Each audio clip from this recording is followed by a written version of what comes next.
On this collection, Keep the Wolves at Bay, there are two songs that were recorded after we finished recording our final EP, which was Dawn Je ne crois.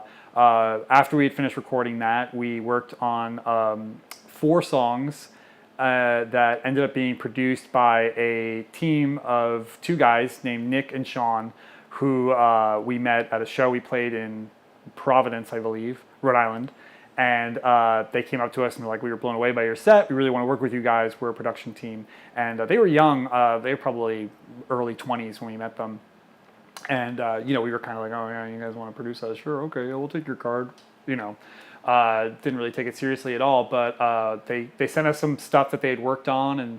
And it was good. It wasn't our type of music. It was a little bit more emo than I would ever listen to. But it sounded good. And but what sold me on working with them was their passion.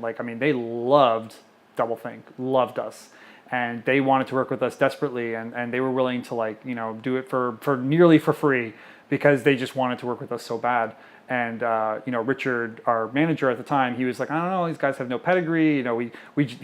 We just worked with Kevin Shirley, for Christ's sake. Like, why are we going to work with these 2 kids? And I was like, well, unlike every other producer that we've worked with, these guys fucking love us. They are ready to make it work. And I was like, that's something that we haven't been able to do. So we ended up recording a bunch of tracks with them. And the 2 tracks that are on this collection is Fade Away and Wicked One. Fade Away is the first track of the first disc, and then Wicked One is the first track of the second disc, to sort of give you an idea of where we were going at the end of the band's career. And Fade Away is very reminiscent of The Killers, which I think pretty much everybody says when they first listen to it, like, oh, that sounds like a Killer song. Which at first I was kind of upset about, because to me, the only reason it sounds like a Killer song is because of the drum style. Jeff's hitting the hi-hat and the snare at the same time. It's got that kind of dancey disco beat, which the Killers do in literally every song. So, the Killers kind of stole that beat from everybody. So it's like nobody can do that beat without sounding like the Killers now. Which I thought was a little unfortunate, but in the end I thought it was like a compliment. I was like, most people were like, oh, this is a really great song, it reminds me of the Killers, and they liked it. They'd be like, oh, I want to hear it again, play it again, or we play it live, like, oh, I love that Fade Away song. So I, at first I was kind of upset, but after a while I was like, oh, okay, great, this is good, it's a good song. I love it. I love the guitar parts. I love the drumming. I love Johnny's bass playing. I the vocal, everything. For whatever reason, Nick and Sean really brought the sound out of us that we really have been looking for. So once again, in true ironic doublethink fashion, as soon as we finally find the team of people that make us sound great and make us sound the way we want to sound, we ended up breaking up. So it's kind of the way it goes with doublethink throughout their entire history. The other song that's on the collection, Wicked One, is probably one of my favorite choruses that we ever wrote. I think the chorus to Wicked One is just so good. That gone, gone, gone thing is such a great hook. And that came kind of naturally. I was singing along to the music that we recorded, writing the lyrics out.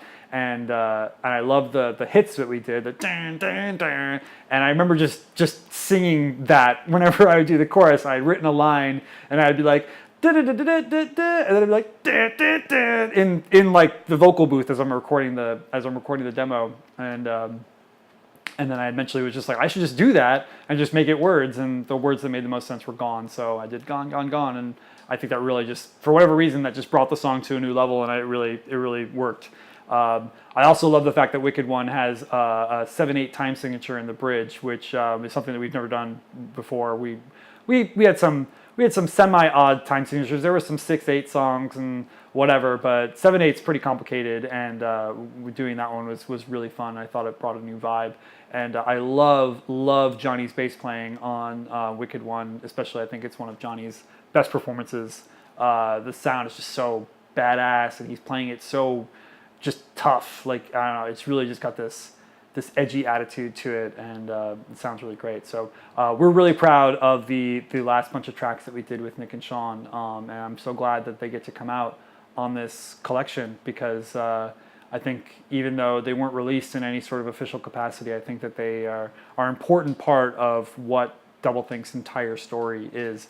And I think that this collection is in itself a perfect documentation of what doublethink was. You can listen to this and understand exactly what we were trying to do. You understand that we were a rock band, but we were more than just a rock band. We were going for bigger themes, bigger ideas. It can be argued that our reach far exceeded our grasp, but you can't argue that our ambition and our passion for the music that we were creating was just off the charts. And I think this collection as a whole, bookended by these two songs that weren't released at the end of our career, I think just like really hits it home. Like, doublethink was a really good rock band that did some really cool stuff, and this collection is to me just proof of that fact.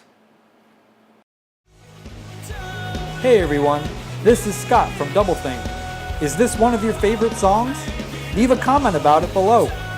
I hope you're enjoying these track-by-track videos for all the songs on the new collection of doublethink music called Keep the Wolves at Bay. If you would like to get a copy of this retrospective album, please click the link in the description of this video to head to our Indiegogo page where you'll be able to reserve your copy. Hope to see you guys soon.